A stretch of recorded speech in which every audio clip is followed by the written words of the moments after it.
Alright mga boss, no, magandang hapon sa inyong lahat. So ngayon ay kasagsagan ng init, alas 2. So nais ko lang ipakilala sa inyo ang aking Allen Roundhead na light side na winner. So ito po ang itim ng tahid, ayan. White pit po ito, itim ng tahid. At ang sugat po nito ay sa pitcho at dito lang. Ayan po, walang kuko. Tapos medyo napikit-pikit yung isa niyang mata. Ayan o. Pero hindi po yan ha, wala pong diferensya yan. Ayan o, wala pong diferensya yan. Ano lang talaga siya. Ewan ko kung anong nangyari dito at napikit-pikit yung isa niyang mata. Siguro dala na rin ng tama ng tare. Pero hindi po ito, wala pong diferensya ito pagdating po sa laban, no? So dahil one time winner na siya guys, no? Ito po ay 3 years old na cock. So, pwede nyo pong gawing brood cock panimula. So, hindi po ito kasing price ng ating cock, no?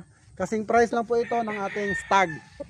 Okay, dahil siya ay winner at natapyasan ng kanyang kuko at antukin yung kanyang kabilang mata. So, kasing price lang po ito ng ating brood stag. Siya po ay Allen Roundhead, F1 Nene Aguilar, white tip, itim ang tahid mga idol. So paunahan ulit, winner mga idol. Napakagaling. Okay? So hindi pa natin pwede siyang ibitaw dahil molting. Ayoko talaga magbitaw ng mga molting. Ayan guys. Okay? Masakit pa po ang katawan nito. Kaya wala muna tayong sparring mga idol. Doon lang po ito sa mga serious breeders. Next naman natin ipapakita isa pang 3 years old. So tara mga idol, let's go. Alright mga idol, sa short vlog lang tayo kasi hina ng signal dito sa farm. So ito naman yung aking LDT Boston Millionaire. 3 taon. Ang lapad. Guys, ang lapad, grabe oh.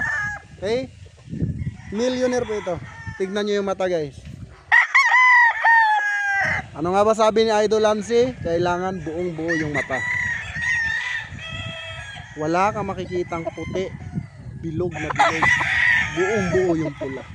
Guys, hindi rin siya pwede ibitaw dahil molting pa. Ayan, nakita nyo naman oh. Yung balugbog niya dito, ayan, patubo lahat. Pero this coming December guys, ay pwede na po ito. Guys, ito tig isang palo lang talaga ang gagawin nito. Ayan. Subuko na po yung LDT, nasubukan ko na rin at talaga namang grabe yung winning percentage. Pero hindi kasi ito lagi yung nilalaban ko. Raptor kasi yung nilalaban ko lagi. Pero ito'y subok ko na guys. LDT Boston Millionaire. Kindatan mo nga, bossing. Kindatan mo. Tignan nyo guys. Look at this beautiful guy. Naka single mark lang siya. Tignan mo yung ulo. Alright. So wala pa po itong panalo mga idol, okay? 3 years old ka, gusto mong bumawi, kunin mo siya. Para makita mo yung sinasabi ni Boss LDT. Kindatan mo, bossing. Konting kindat lang, para ganado yan, para ganahan yan. Alright, kita nyo naman guys. Sa mata pa lang, panalo na kayo, diba? So yun lang ating vlog for today. Maraming salamat and God bless you all mga idol. Mabuhay ang bayang Sabongero.